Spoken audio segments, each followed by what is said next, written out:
श्री कृष्ण भगवान विष्णु के 8वें अवतार और हिंदू धर्म के ईश्वर माने जाते हैं।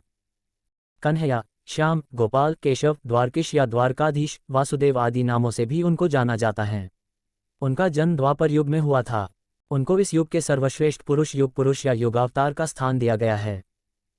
कृष्ण के समकालीन महर्षि वेदव्यास द्वारा रचित श्रीमद्भागवत और महाभारत में कृष्ण का चरित्र विस्तृत रूप से लिखा गया है।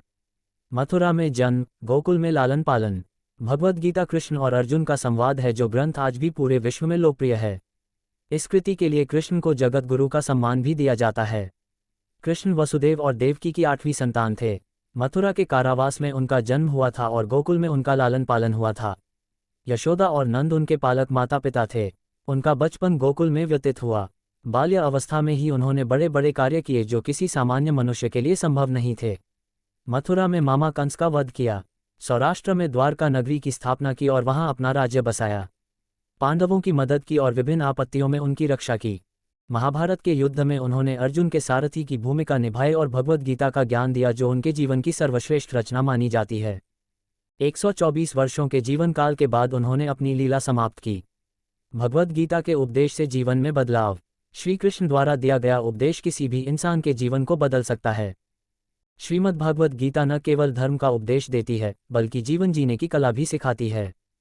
महाभारत के युद्ध के पहले अर्जुन और श्री कृष्ण के संवाद लोगों के लिए प्रेरणा स्रोत हैं। ऐसे ही वर्तमान जीवन में उत्पन्न कठिनाइयों से लेने के लिए मनुष्य को गीता में बताई ज्ञान की तरह आचरण करना चाहिए। इससे वह उन्नति की ओर अग्रसर होगा। आइए जानते हैं उन उपदेशों के बारे में जो किसी के जीवन में बदलाव ला सकते हैं।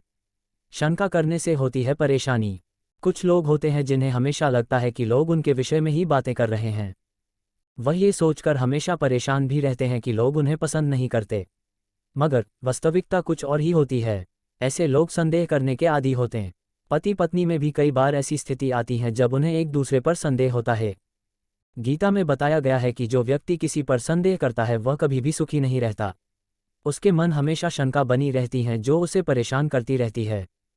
वह बेशिकर कुछ काम कर रहा हो मगर शंका उसे किसी बीमारी की तरह हर वक्त दुख पहुंचाती रहती है। इसलिए शंका करने से मन परेशान रहता है। नरक के द्वार से बचाते हैं अच्छे कर्म।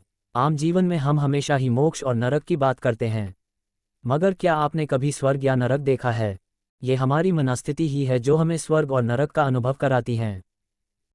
मगर आपको किसी चीज़ का लोभ है या फिर आपको बहुत गुस्सा आता है या फिर आप वासना के शिकार हैं तो जान लें कि यह तीनों ही नरक के द्वार हैं।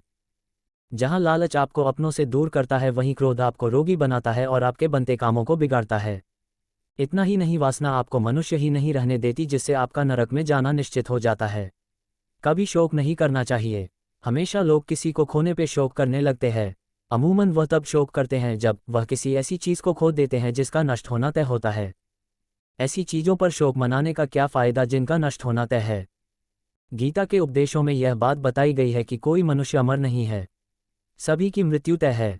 इसलिए किसी के दुनिया को अलविदा कहने पर शोक न मनाएं। शोक उन चीज़ों का मनाएं जो आपके हाथों में होने के बावजूद आप उन्हें नहीं बचा पाते हैं।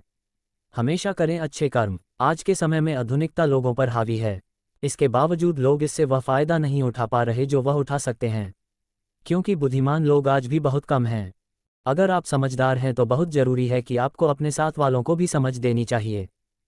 इसके साथ ही आप सबका भला नहीं कर सकते, मगर इस भावना को मन में रखेंगे तो आप किसी एक का भला जरूर कर सकेंगे। अपने आसपास के लोगों को अच्छी बातों को बताना, उन्हें ज्ञान देना ही अच्छे इंसान की पहचान है। ईश्वर की प्राप्ति करना आसान।